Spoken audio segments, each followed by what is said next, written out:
So let us start the lecture.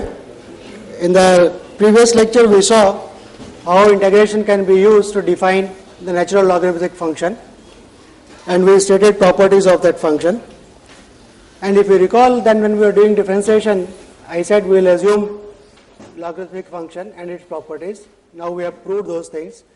And there I also stated that because this function is 1, 1 on 2, it has an inverse, and that was called the exponential function. And we had proved properties of the exponential function also, namely it is differentiable and so on. I'll just quickly revise those things so that once again we appreciate the notion of integral and its application. So we define the function and show that it is a 1, 1 function onto from 0 to infinity to real line. It is a 1, 1 onto function. ln of 1 is equal to 0. And let us also observe one thing, that ln of 2, which is less than 1, which is 2 by 2, right, is less than ln of 4, because remember we proved that property, ln of 2 to the power n is bigger than n by 2. So if you use that, this is, so there is a, so the number 1 lies between ln of 2 and ln of 4, and ln is a continuous function. So by intermediate value property, there must exist a real number in 0 to infinity. In fact, between 2 and 4, so that ln of that number is equal to 1. That number is called the Euler's number. So that number is denoted by small letter e. So there is a number e between 2 and 4, so that ln of e is equal to 1. And this is an important constant, which we will see soon why it is important. In fact, one can show that this number is between 2 and 3. One can improve this estimate and show it is a number between 2 and 3.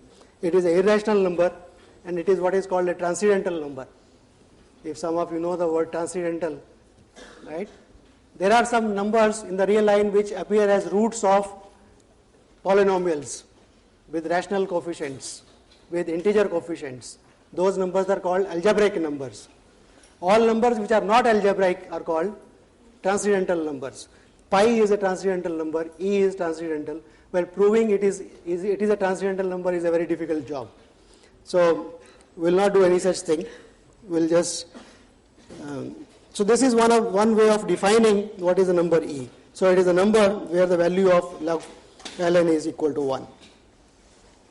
So inverse of this function, as we defined, is the exponential function. So exponential of y is equal to x if and only if ln of x is equal to y. And using the properties of the ln function, we proved, or is easy to show anyway, that exponential of 0 is 1 because ln of 1 is equal to 0 and so on. So there are simple properties. Derivative of exponential is exponential, that we have shown. Exponential of y1 plus y2 is equal to exponential y1 into exponential of y2. That follows from the ln property. Ln of ab is equal to ln of a plus ln of b. So all those properties of ln give you this corresponding properties for the exponential function. So these all we have seen earlier. So a graph of this you can draw is given by this. So just quick revision of what we have done earlier. Let us at this stage pause. There was one problem I think given as an additional exercise or comment in the notes, that the limit of 1 plus 1 over n raised to power n exists, right? So there the idea was that you show it that it is a monotonically increasing sequence bounded below and above, and show the limit exists. But we will give another proof that limit of this also exists and it is equal to something. So this is a second proof of that thing. So let us look at the sequence 1 plus 1 over n raised to power n. I want to compute its limit if it exists. So what we do is we compute the limit of ln of this. So call that as an. So look at ln of an and compute that limit first. So the idea is that ln of, because the power is n, that will come down. So that is equal to, right, limit of this ln of, or the same thing written there. But now this n can be brought down. So it is ln of 1 plus 1 over n minus ln of 1, that is 0, divided by 1 by n. So it looks like derivative of the ln function at the point x is equal to 1, and that is what it is, and that is equal to 1, we know it, because derivative of ln is 1 over x. That is 1, and that is equal to ln of e. By definition, that just now we defined, e is a unique number which has a property that ln of e is equal to 1. So what we are saying, we are saying limit of ln of the sequence an is equal to ln of e, right? Now, but we wanted to compute the limit of this sequence an, right? And the idea is that exponential is the inverse and exponential is a continuous function. So if a sequence bn converges to b, then exponential of bn will converge to exponential of b because it is a continuous function. So apply exponential on both sides and we get that limit of 1 plus 1 over n raised to power n is exponential of ln of e, that is equal to e. So that unique number that you got, ln of e equal to 1, that is also a limit of the sequence 1 plus 1 over n raised to power n. And we have not used any property of sequences other than saying that this is a sequence, ln of this sequence converges, exponential is a continuous function, so exponential of that must converge to exponential of that. Properties of continuous functions are only used. So this is one way of proving that this limit is equal to e. I'm just giving you various ways of appreciating continuity and other properties.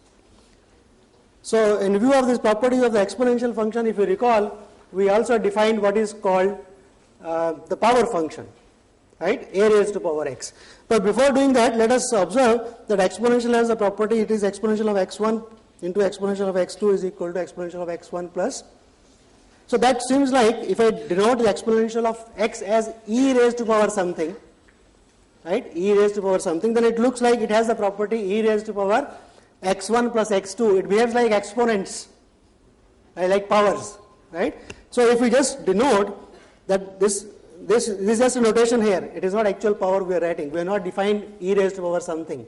We are just saying if we denote this by e raised to power x, then this expression can be written as exponential of x1 plus x2, e raised to power x1 plus x2 is equal to e raised to power x1 into e raised to power x2. So that gives us motivation to define general power function. So we define for a bigger than 0, a raised to power x to be exponential of x ln of a.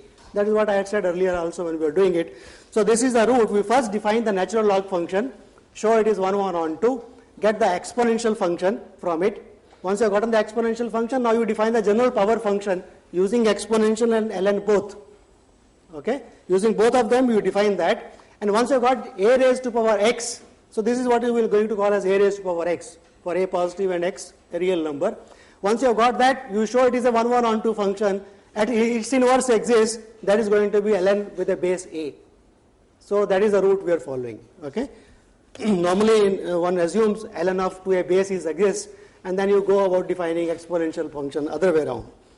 But this is a lot more logical and mathematical way up. So the a raised to power x is defined, as we said by the previous thing, a raised to power x is defined as exponential of x ln of a, and it has the properties, usual calculus properties will tell you whatever we done, f of 0 is equal to 1, derivative is equal to this, in powers, right, it behaves like exponential function, ordinary powers.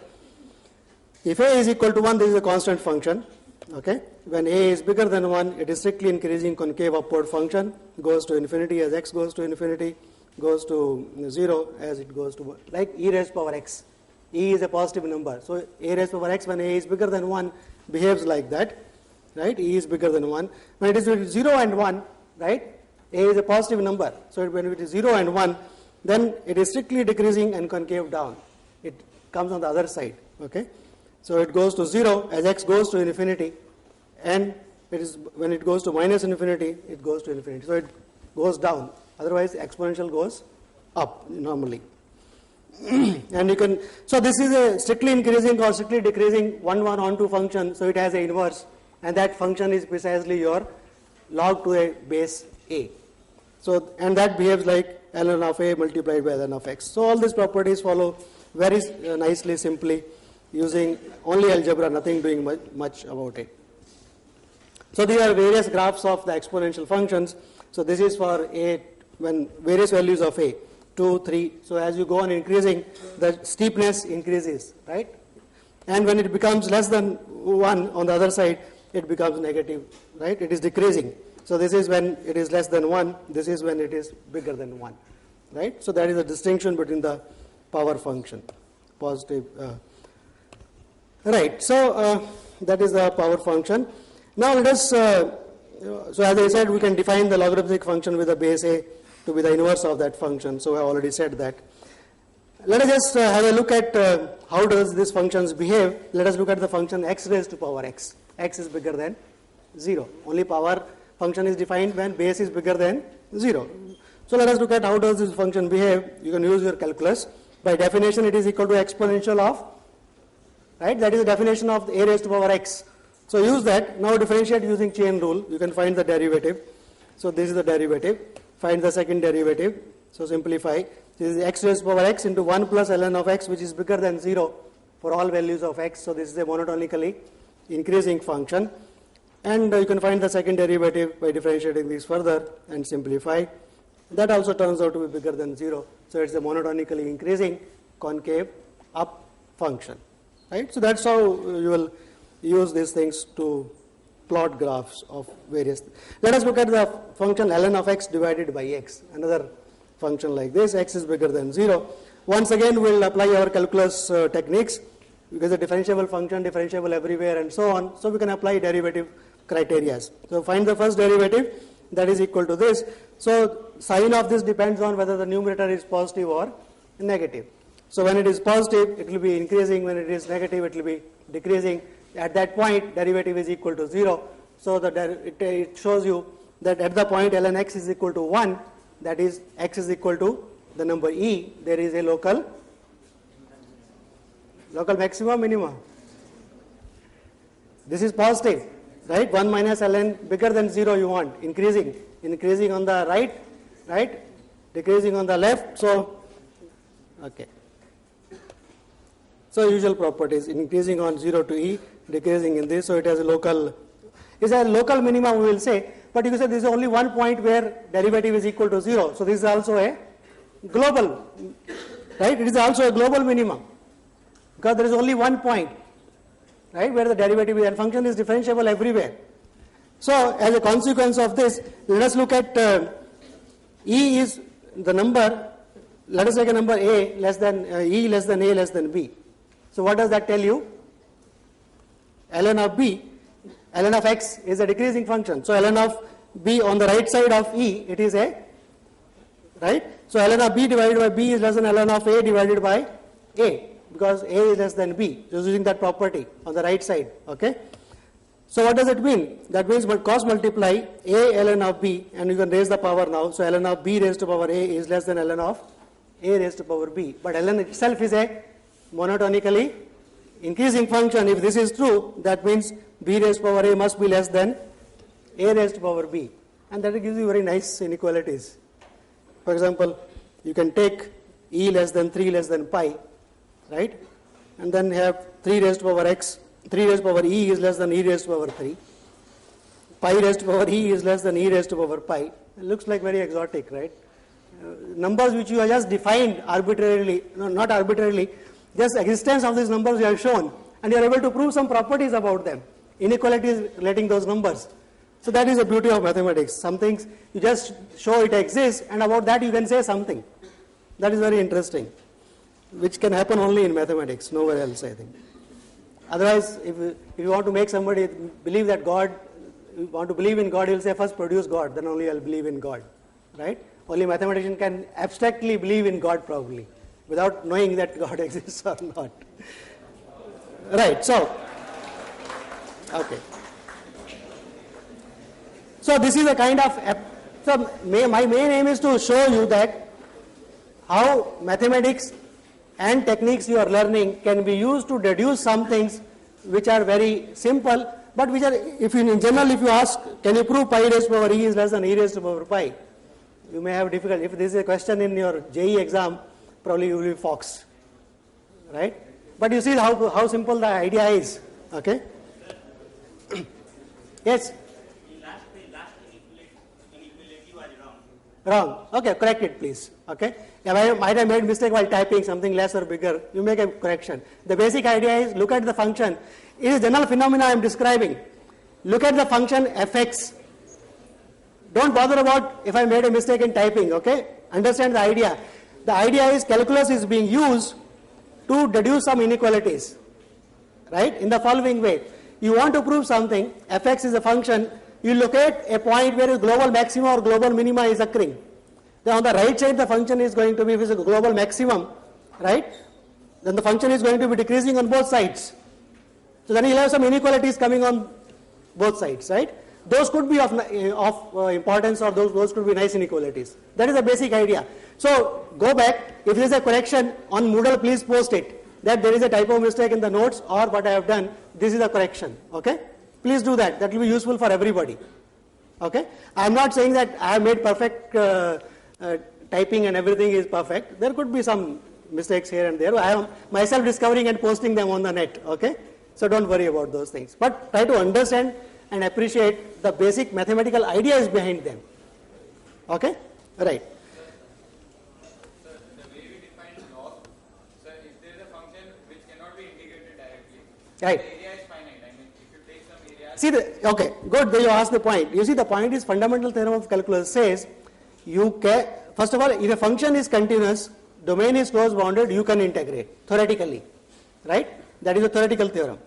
Now, actually to compute, either you have to produce a sequence of partitions which are refinement partitions and look at the limit of them and compute that. If you are able to do that, then you still have actual value of that integral. That is one way, by definition. Fundamental theorem of calculus says another way of this, a shortcut is, if you are able to recognize an antiderivative for this, right, then you can do it. But for every continuous function, we know that antiderivative exists, but we may not be able to get a formula for it. That is the main problem. So, sir, what we did with 1 by x, we Right. defined a function. Right. Because we knew that derivative of log, which we have been using, we want a function whose derivative is 1 over x. We want to capture that function back from the derivative. Right? So, for example, let us try to define, by the same logic, let us try to define sine, trigonometric functions, which we have defined geometrically. Right? Let us try to do the same thing with those functions. So, what I am saying is, Yeah. suppose you, take the area. Now, if you want to integrate it, but you don't need a function, so we can define a function. Theoretically, you can define. If the function is continuous, that is how we are saying the fundamental theorem of calculus part 2 proof is precisely that. If f is a continuous function, what does the proof go? That it has an antiderivative. You fix a function point A, look at a to x, call that as capital F, and show that is differentiable. That is precisely the proof of fundamental theorem of calculus. But the problem is, this antiderivative you may not be able to recognize from the given function. And unless you are able to recognize and able to compute, what's the use of that? So that's what I said, it is only a theorem of theoretical nature, that there is a big class of functions, namely continuous functions, for them antiderivative exists. That set you may not be able to identify what is a function in that class. That is the main problem in computing. Theoretically it's very nice. So same thing you try to do it for sine functions. Say I want to define trigonometric function sine by the same kind of technique, right? Then to get sine, I should integrate its derivative, and that is cos. The problem remains the same. I cannot integrate. So it doesn't matter. To define sine, even if I am able to define its inverse, that is good enough. If I am able to define sine inverse, then from there I can capture sine by as the inverse of that function, right? Like log, we used log and defined exponential. We could have tried to define exponential straight away, but the problem is derivative of exponential is exponential, no help, nothing can be done. So we went to log, which is the inverse of exponential. Its derivative is 1 over t, log t is 1 over t, which we can integrate. So we did that. For sine, derivative is cos, we can do nothing about it because cos is defined in terms of sine or other way around, doesn't matter. So what we do is we know that there is a periodic function, and in the interval 0 to pi by 2, it is going to be a 1-1 function, right, as the graph says. Then it comes down. So let us not bother, because when it comes down, you can reflect it around that line and get the graph. Once you have gotten 0 to 2 pi, you reflect it down, you will get from 0 to 2 pi. So the basic idea is get the function sine between 0 to pi by 2. That is the only problem. If you are able to get hold of that, you can draw sine everywhere on the line. So how to get hold of that?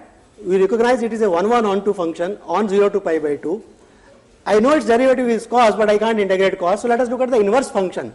So sine inverse in that portion. What is the derivative of sine inverse? That seems integrable, right? I can think of integrating 1 over 1 minus x square root, whatever that function is. So that is the root taken to define trigonometric functions. So you integrate that function, call that as sine inverse, prove it has the nice properties or whatever you think of sine inverse, appropriate derivative and everything, and then say it is a 1 1 on 2 function. Inverse is called sine function, and once you have sine function, everything is okay. So that is a root, that is the use of these kind of things, right, logically. Okay. So let us come back to something which I skipped. I thought will not do it, but I think time has come to at least revise those things. That is what is called L'Hopital rules, which most of you are very well conversant with and use it left and right. So I just want to state what is involved in that, so that when you use it, you will be slightly more careful. Okay. This is not, there is no problem in the tutorial sheet on based on this. It is just for your knowledge and completeness sake. So let us, what is L'Hopital rule and how does one guess that that kind of a rule should be available? Let us try to look at the function fx, and this is also an application of how derivative helps us to compute limits. The derivative is defined in terms of limits. So that is helping each other kind of thing. Look at the function fx is equal to this, x not equal to plus minus 2, and we know that we cannot compute its limit directly because it becomes 0 over 0 kind of form, right? But the idea is, we know that this function is differentiable in a neighborhood of this point, right? So in a neighborhood of this point, when a function is differentiable, locally we can take that function as the derivative there, right? The tangent line approximation. And then we try to take the limit. After all, to find the limit, we have to know how does the function behave in a neighborhood. And because we are taking the limit, so that the error is going to become 0. So the idea is, let us look at the derivative of this function and to analyze that. So let us calculate the, call the numerator as this, g, denominator as h. So both the functions are differentiable. Let us look at the derivative, right? Tangent line approximation for the numerator, tangent line approximation for the denominator, right? Approximately fx looks like in a neighborhood to this. And what we want? We want x goes to the value, right? 2. So once you simplify, and the limit comes out to 1 over 6. So that is a plausible route, because you are going to calculate limit, and for limit, value of the function at that point are not important, only nearby points are important. When you are putting this tangent line approximations, you are making an error, right? But that error, as x is going to go to 2, that error is going to become smaller and smaller. So this seems a plausible route, the saying that the limit of x going to 2 is same as limit of the derivative of numerator divided by derivative of denominator. So that's how one guesses a theorem to be plausible.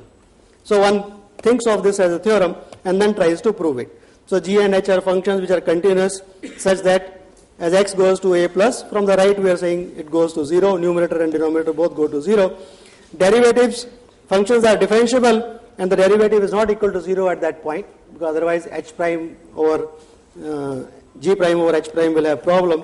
Then, and the third condition is that limit of the derivative should exist at that point. X going to a plus exists, then it says then the limit of g by h is same as limit of the derivative g prime by.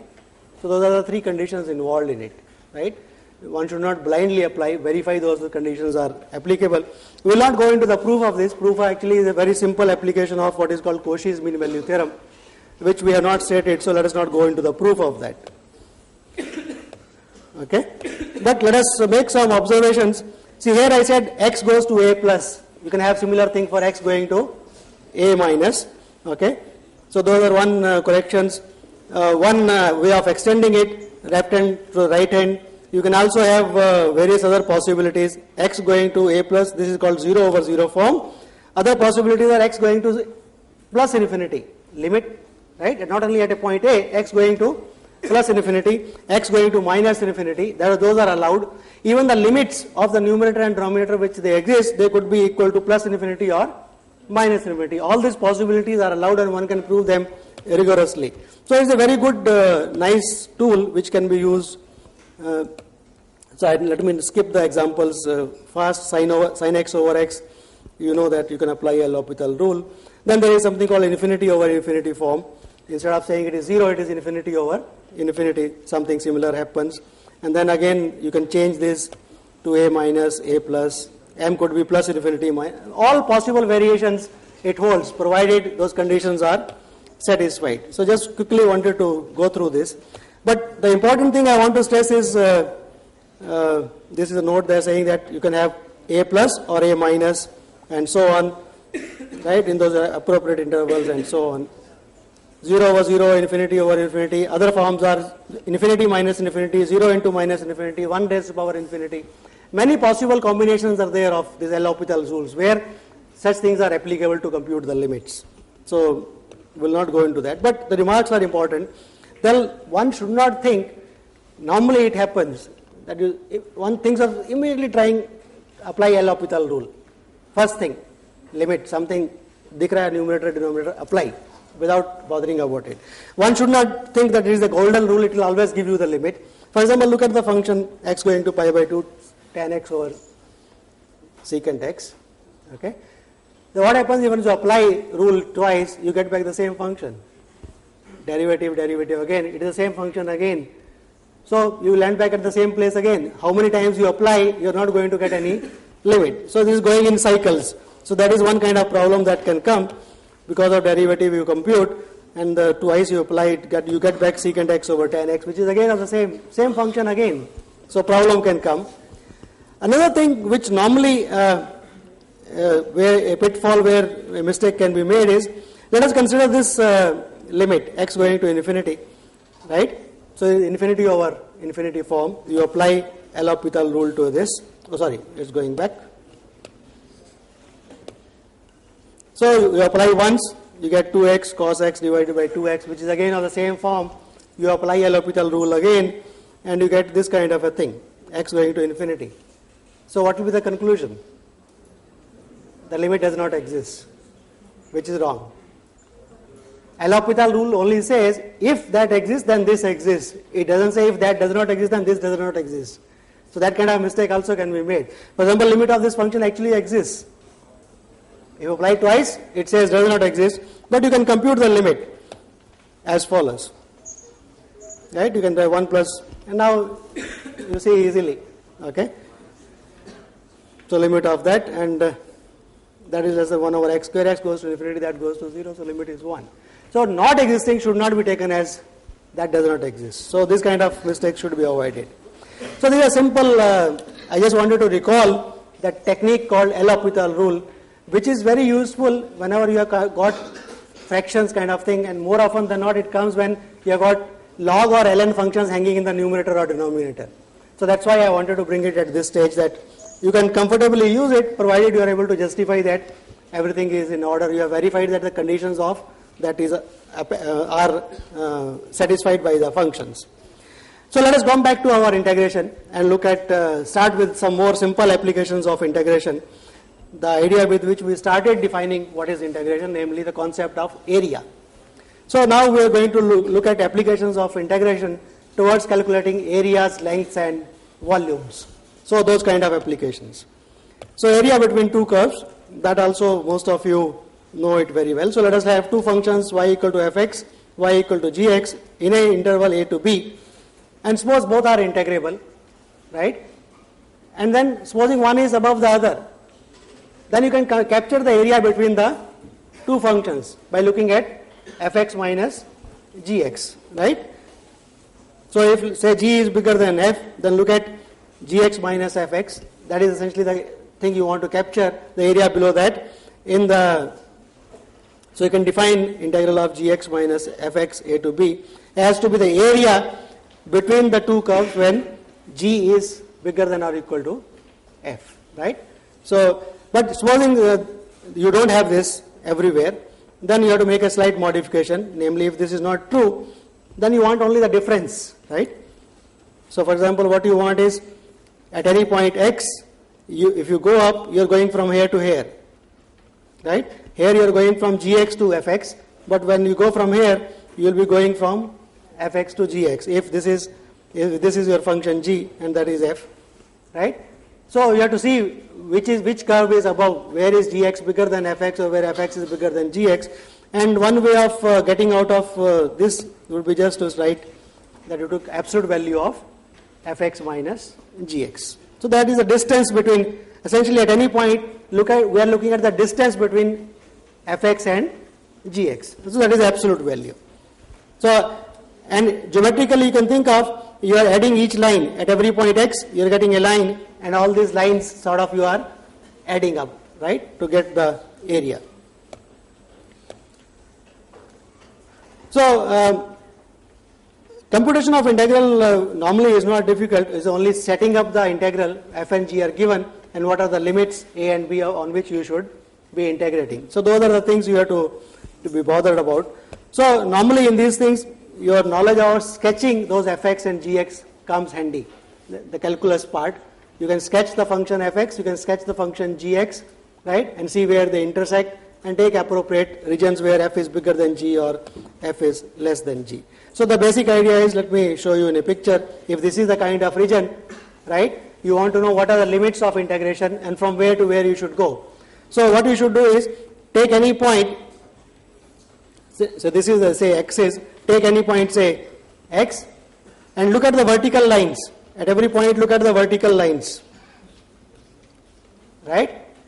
At some point you will go out of your domain, right, the region whose area you want to find out. So that is the point that gives you x is equal to a, the left point. So go on moving, somewhere you will be here and then you will be getting out of it. So the x is equal to b. So those are limits for x is equal to a n. So the vertical lines should intersect the domain, okay? And then you want to know from where to where. So this is the, right, this is the upper one, this is the lower one, right? So at this point you should be looking at phi 1x minus phi 2x, right? If they are intersecting or something, then appropriately you have to look at the respective regions. So that is how you find the limits of integration and the integrand both. So this is what is all written about. For example, if you look at something like y square is equal to x 1 minus x square, right? It is not one function, it is two functions. That's why a loop is set, right? So y is equal to square root of, right, plus square root and minus square root. So you get these two loops. You find the points of intersection of these two and integrate from this curve to this curve, right? Or if you know something about symmetry, you can also make it as twice from x-axis to that thing. So those kind of simplifications you can do. I think this you have been doing it in computations. So those are the two functions, y equal to plus square root and y equal to minus square root between x is equal. And these are the points where it cuts the x-axis, that is so twice the area and so on. So there is nothing probably much new in this. A variation of this, instead of y as a function of x, there could be x as a function of y, right? Sometimes your graph or the area could be such, it may be easier to represent it as the area trapped between two curves which are x is equal to phi 1 y and x is equal to phi 2 y, as x is a function of y. So that is possible. So this is the kind of thing, okay? So it goes from here to here. This is, okay? I think, let me, it quickly went off, yes. So y goes from C to D, okay? Now you will be looking at horizontal lines. You are looking at horizontal lines. From it starts at C, then you enter, this intersects, up to D it intersects, then when you take a line again, beyond D that does not intersect. So y is between C and D, and it goes from this function, whatever it is, g2y to g1 of y. So that is called perfect thing, x replaced by y. So g1 by, if they are intersecting, then you will have. For example, let me draw the picture. Here is the two parabolas are there, and you want to find the area trapped between the two parabolas. So in this case, if you want to write it as vertical lines, you see that here the vertical lines go from the lower one to upper one, but then up to here only. Then it starts going from the same to the same thing. So you'll have to divide your region into two parts if you want to go integration with respect to x. But if you go with respect to y, then there is no problem, because if you look at the horizontal lines, they always go from this parabola to the outer parabola, right? From g1y to g1y, and the limits of integration. So you can find this is the limits of integration, and it starts here and it goes up to here. So this is the portion, right, G1y to G1. So looking at, so once you have an idea of what the region is, you can decide whether you want to integrate with respect to x or with respect to y. Accordingly set up the limits of integration. So that is one caution I wanted to make,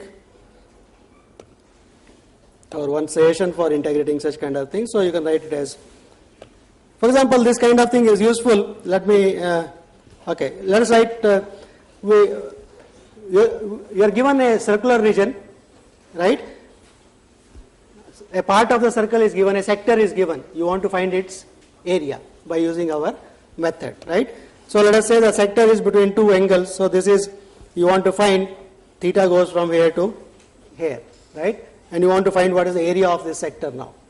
So we can think it as a function of, when you think of horizontal lines, right, they go from this straight line to the circle. So I can think it as a function of y being integrated, y going from here to here, up to this point to 0 to height, and that is y equal to sine theta. So we'll integrate y from 0 to sine theta, right, difference of these two. That will give me the area of the sector. So once you do that, that function is x is equal to r square minus y square, right? So when you integrate, that is the inner one, that is the outer one, and you compute and simplify, that comes out to be your familiar thing, half r square theta. So that is a rigorous proof that the area of a sector should be half r square theta. From the first principles, integration is defined, and as application of integration, area between the curves gives you that. And the same formula is valid because of symmetry.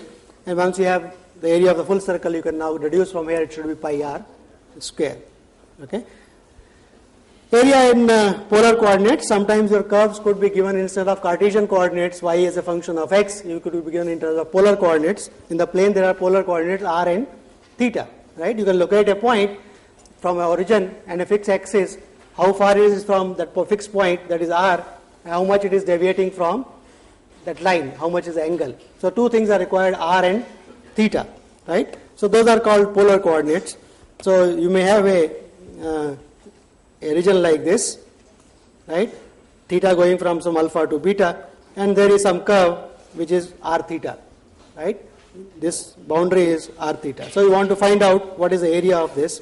So what we do is we think of a small portion, right? We think of a small portion of this, say angle d theta, and this we can take it as area of a sector, right? When it's very small, you can think it as a part of a sector, right? So that area is equal to half r theta, right, into r square theta into d theta. This length is r theta, okay? And what will be the total one? You have to integrate, okay? So you integrate, so half r square theta dt. You get a formula for area of a sector. If it's given in the polar coordinates, right, then you can find out the area from that r theta. So various curves, various nice figures are given in terms of polar coordinates. One is called cardioid. It looks like the shape of a heart. So you can find out this is r is equal to function of theta, right? R is equal to r theta, theta between 0 to 2 pi. So once you have a formula, then the main problem is setting up the formula. Once you have a formula, it's only computing and plugging in the appropriate thing, derivative or whatever it is, and computing. So this is the area for the cardioid, and you can compute those integrals, converting them into sine 2 theta squares. You can remove, and that is the area. And something similar, I think these problems best are done by sitting and finding the limits. I can go on doing 10 problems, but unless you do it yourself, you will not get hang of it.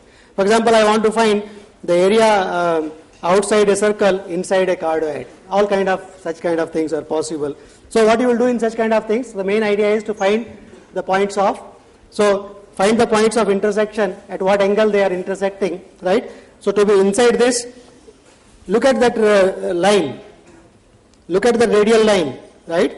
Because it is given in polar coordinates, you will be looking at the radial lines. See from which radial line starts inside the region. So it starts at this angle, right? These radial lines are intersecting up to here, and then when you go, then this one is not inside. So that gives you the limits from here to here. So you have to find those limits, and then it goes from inside to outside. It's like y and x, same thing. First find the limits when the radial lines, because the polar coordinates, you will be taking the radial lines. When you want to integrate with respect to x, you take vertical lines. When you want to integrate with respect to y, you take horizontal lines to find the limits of integration.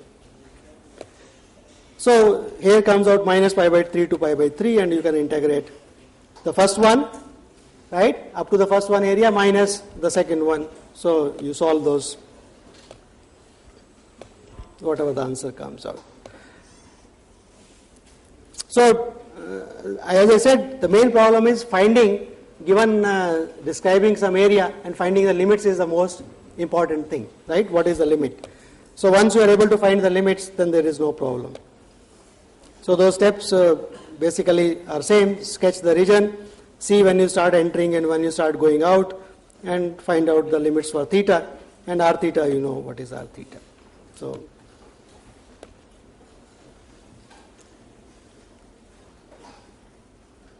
then again, so what we have done is, till now we have tried to define only the concept of area below the graph of a function or trapped between two functions, right? We have not tried to define what is the area of a plane figure as such. If that plane figure can be represented in this form, right, like that loop, we could represent that as something between two functions, fine. But many times it may not be possible to write. For example, let me draw a figure like this. What should be called as the area? Looks like it has some area. So what should be called as the area? That's a problem in mathematics, and that goes in a advanced level topic called. There is a generalization of this integration to call Lebesgue integral. It goes in that. So much more generalization is possible, where all these kind of things you can define the notion of area for various kind of objects. For any closed bounded region, you can define the notion of area. So that is a advanced topic. We will not go into that. But for what we are looking at is the notion of integration. What kind of areas or what kind of regions it helps us to define the area of, right? For what regions we can define the area by using integration of function of one variable, right? We are looking at that. We are not trying to solve a general problem how to define the notion of area. Another possible application of integration is the notion of what is called the length of a plane curve. Okay. So we are going to look at a graph of a function, a curve which is the graph of a function. So we are going to look at Rx, which is x comma fx. Look at a function f defined on an interval alpha to beta, right? There is a graph of this. What are the points on the graph? X comma f of x. So look at those points. You can think those points as being plotted as you move on x-axis. At a point x between alpha to beta, you are going to a height which is f of x. So you are locating that point. So right. So as you move, you can think it as a time. X-axis is the time you are moving, and a particle is moving along the graph, right? So that is a curve, and we want to find its length. So that is a plane curve. So you can think of x going to f of x. That is the plane curve, right? And for this, we want to find what is the length of that curve. We want to define the notion of length. So the idea is, assume that it is differentiable with f prime continuous. That function whose graph you are looking at, we are making an assumption. You will see why we are making that assumption, that derivative should exist and it should be continuous. Then this whole thing becomes a continuous, integrand becomes a continuous function, and that is integrable. So this integral makes sense. And we say this is the length of that curve, that is the graph between. Why it should be called as the length? From where this formula has come? One can ask that question. There are two ways of justifying it. One is the following. Let us try to see if that curve is a straight line, right? One way of verifying is, we already know the formula for straight line, right? A line segment. What is a line segment? Euclidean formula, right? x1, y1, x2, y2. Then we know the formula for the length, right? y2 minus y1, x1 minus x2 square plus y1 minus square root of that. Let us see whether the same formula comes when we take function to be a constant function. Straight line will be a graph of a constant function. Whether it is consistent with our earlier knowledge or not, at least one test will be that. So let us test that. So that is a constant function, right? That is given by this, joining the points x1, x2, and you find the derivative, right? Simplify. So that is the inside thing, right? And integrate, that is the same thing. But that is still not a sure thing, right? We are saying it is consistent, but from where is the formula coming? The basic idea is, so probably let me draw it here. We are not doing that much. So what we are saying is, this is the graph of the function between a and b, or alpha and beta. This is the graph of the function. Once you want to find the length of this, you want to find the length from here to here. So what you do is, basic idea is same as partitioning. So you take a small part of it, okay, and this is going to be the length, approximately. You can think that if the points are close enough, then this is a straight line, approximately, right? So you find the length of this portion, because you know this point, by using your coordinate geometry, you know the formula for the distance. So add up all this. So take a partition, right, and take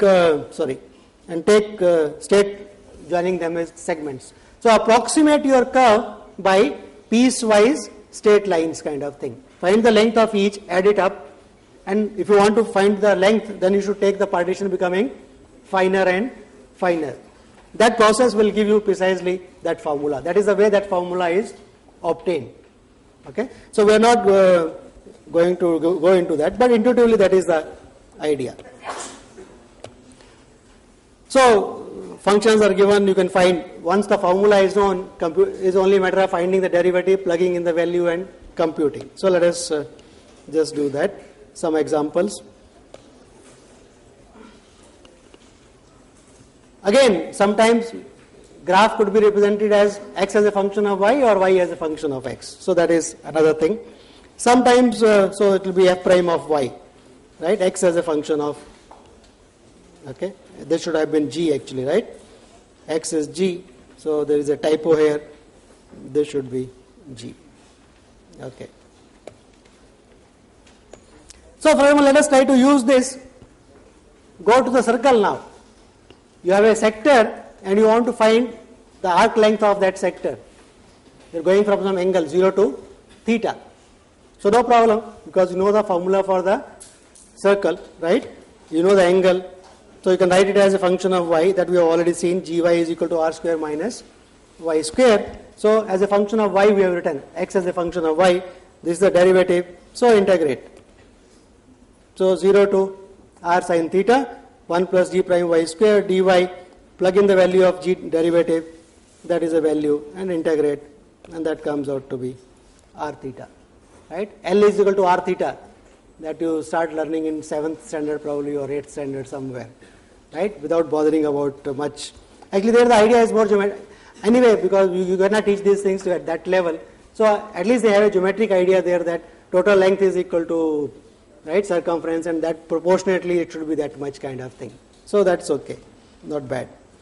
And by symmetry it works for all angles and so on. But at this stage, it may look to us that given any curve, you can find its length, right? Even if it is from one point to another point, you think we should be able to find its length. That is not the case. The assumption that the derivative exists and is continuous is a very strong condition, right? That says that formula is a finite number, so the length of the curve is finite. Not every curve is having finite length. So those curves exist in nature, exist in mathematics. Those are called non-rectifiable curves. Rectifiable curve means its length can be found. Like if a curve has given by a function y equal to f of x, derivative exists and is continuous, then it is rectifiable and its length is given by that formula. Not every curve is rectifiable. And giving an example of a non-rectifiable curve is a reasonably difficult thing. And it comes close to very hot topic nowadays called fractals. Have you heard about the word fractals? No? Some of you might have heard. Snowflakes are some kind of fractals. So giving example of shape of objects, right? Fractals are something else. For example, there are 2-3 minutes probably I can tell you something beyond Today's lecture is almost over, okay? So what I'm telling you is something. For example, let us take a triangle, equilateral triangle, okay? Draw equilateral triangles inside them and remove, okay, the middle triangle. Remove it from that. Like a piece of cardboard and cut it out and remove it. And now from this portion, again there are 3 triangles left. From each one of them you cut out the middle one and throw it out. And go on doing this process indefinitely. The first question is, will there be something left in your hand? That is the first question, right? Will there be something left? Yes, because the boundary will stay. At least boundary is not going to be removed. You are removing the inner portion only, right? And then many other things are left out. What is left out is called what is called Sierpinski's gasket, and which is very close to some kind of a curve you can manufacture out of it, going from along this, which gives you a non-rectifiable curve. So, and this is what eventually you get is called a fractal. You can have many shapes. You can, for example, you can instead of this you can take a square piece and try to repeat this kind of things, removing similar things, middle things kind of thing. You can do in that also. You can divide into something like this, remove this, and then from each one remove and so on, and go on doing it. So this kind of thing are very useful in observing things in nature. For example, the snowflakes, the shape of a snow, right? The flowers kind of things you think, they are actually fractals. They are examples of such kind of things, and they come very close to. So, and that means if you want to construct a non-rectifiable curve, some kind of infinite process is going to come. For example, somebody asked me some other day, how to construct an example of a function which is continuous everywhere but differentiable nowhere in an interval AB. That is something similar process is going to come here also. So I answered for one of them, but probably you can all think about it. In an interval A to B, you want to draw a graph, right, which is continuous, but at no point it is differentiable. That means at every point there is a sharp edge. How to draw such kind of a thing? Yes, interesting problem, right? Geometrically we know non-differentiability means there should be a sharp edge at that point. At every point in the interval AB, there should be a sharp edge, right? So how intuitively one should go about it? Let us start with a function which has one point of non-differentiability. So that at least we know. Yes? Mod x, our friend. So let us look at, so this is mod x in this interval. Now I want increase these points of non-differentiability. What should I do? Make 2, right? Probably forget about this one. There will probably make 2 of the curves like this. That function will have 2. You want 3? Make more. 4, 1,000, 1 million, 2 million, no problem. But still that will not satisfy your criteria. You have to fit in infinite number of them. So the idea is that you should be able to add this and this together, so you get at 3. But you are going to add heights, of fixed height if you add, then infinite sum is going to blow up. So you should make each height smaller and smaller at every stage and add, right? So some kind of, you look at a function fn which has got n number of points of non-differentiability, right? Divide by 2 to the power n and some kind of summation you try to do. That kind of function will have infinite points of, everywhere it will have points of non-differentiability. So that is the kind of process that has to go into constructing something which is called non-rectifiable curves. I think let me stop it here today.